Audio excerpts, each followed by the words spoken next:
You know, it's nice when you can come over and turn on the water and you have water, and you can do whatever you need to do.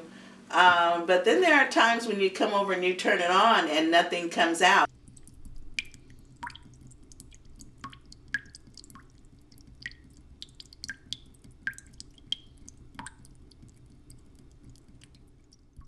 When the water goes off, then we have to wait for someone to come out and prime the pumps or do whatever it is that they have to do to get the water back on. We have been without water for at least 8 hours. But when the water goes off like that, when they restart it, you had all the settlement that settled in.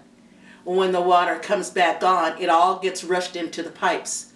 So we send out letters and let everybody know not to drink the water, which they don't anyway, and not to cook with the water, and not to do, you know, there are things that you can't do with the water.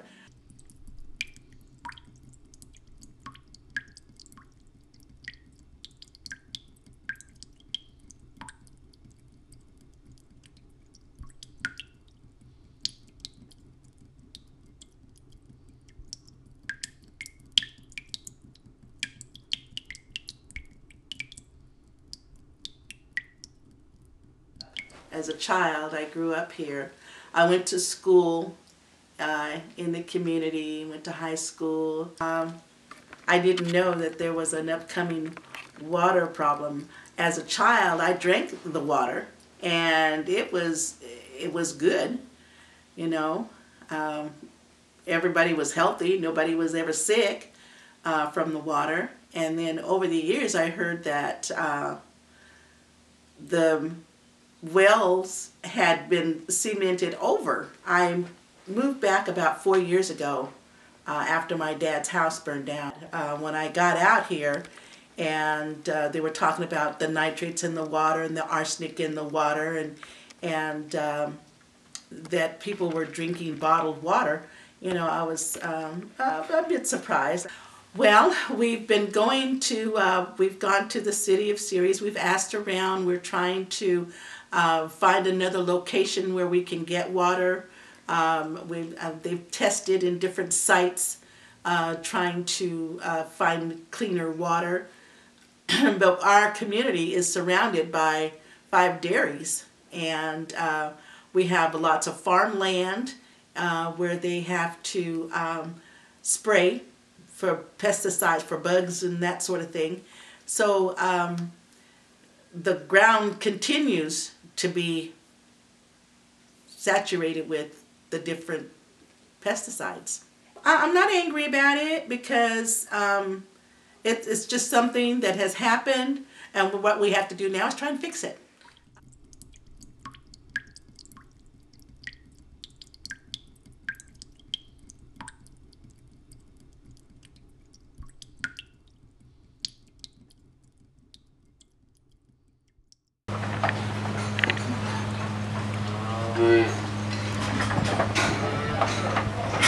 David Salvador. Parents are John and Maria Salvador. They started working for another dairy when they first came here, and then I guess like 10 years later he decided he wanted to start his own dairy, like a lot of other Portuguese people, you know, just trying to live the American dream.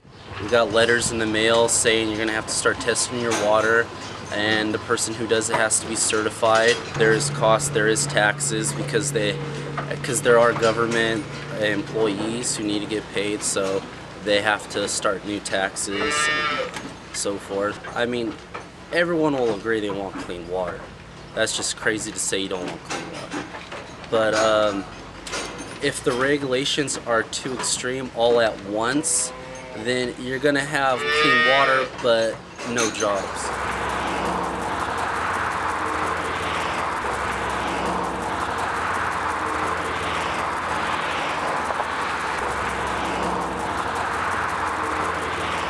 This is what mostly of the people were suffering with, just taking showers with contaminated water, mostly nitrates and trichloropropane.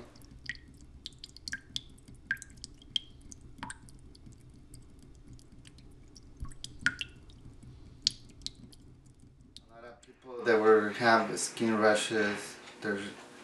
Their skin was getting so red and they have to scratch their skin.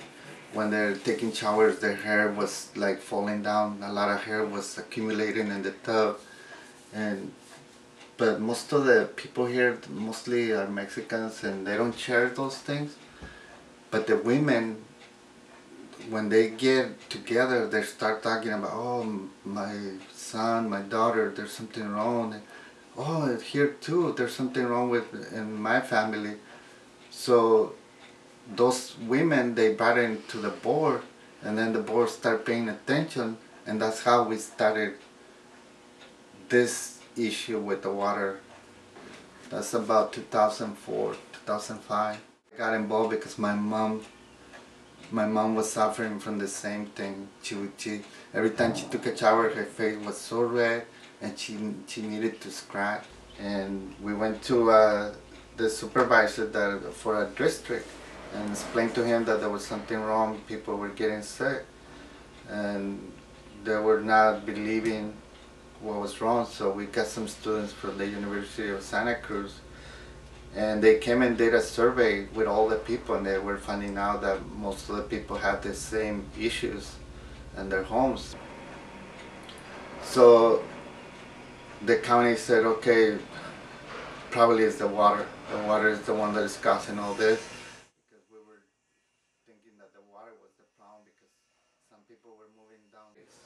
And then in 2001, the nitrates got into the third well, so they start giving out bottled water to the people. But then the people were starting getting sick. Well, in 2003, they make a deeper analysis on the water, and they find out another chemical was trichloropropane, which is not even regulated by EPA.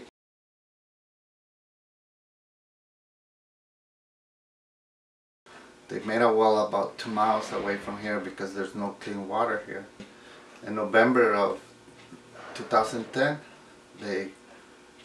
the new water system is in place, and the 3 wells that are contaminated, they're gone. But there's some other people here that only receive like 9,500. They only live in Social Security, and those are the ones that are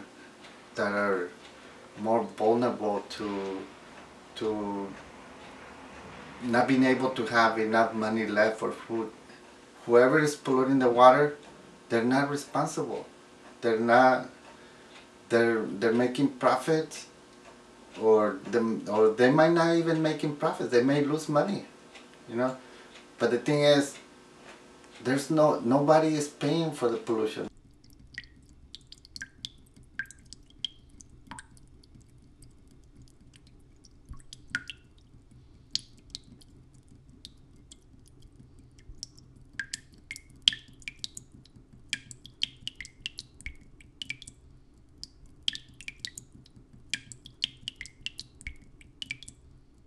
Farm Bureau's mission is to make sure that agriculture can continue and prosper in this particular region here. I mean, this is the 3rd most important agricultural county in California.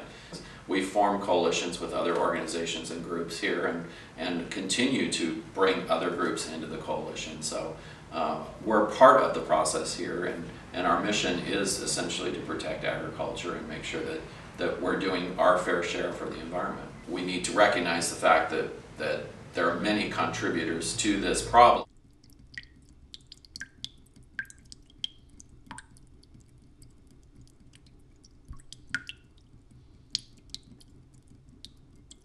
Then there's also issues in certain areas where military installations have been in place, and we have no idea what they used on those properties at that point.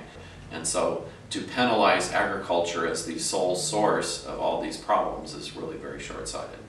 We determined that the proposal that was put forth by the Regional Water Quality Control Board last spring of 2010, would have an economic effect in the region of about 12,000 acres of fallow farmland, prime farmland at this point. 3,000 to 5,000 jobs lost, and possible tax revenues lost of anywhere from 25 to 30 million, with a overall economic impact in the $200 million range.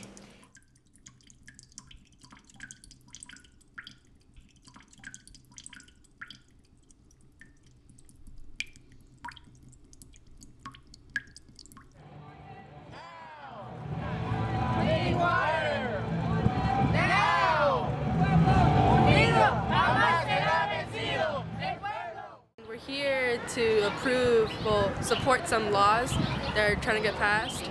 And about 2 years ago, we actually had a law that we tried to get passed, but unfortunately, we didn't get it passed because the governor said the money wasn't actually in the budget.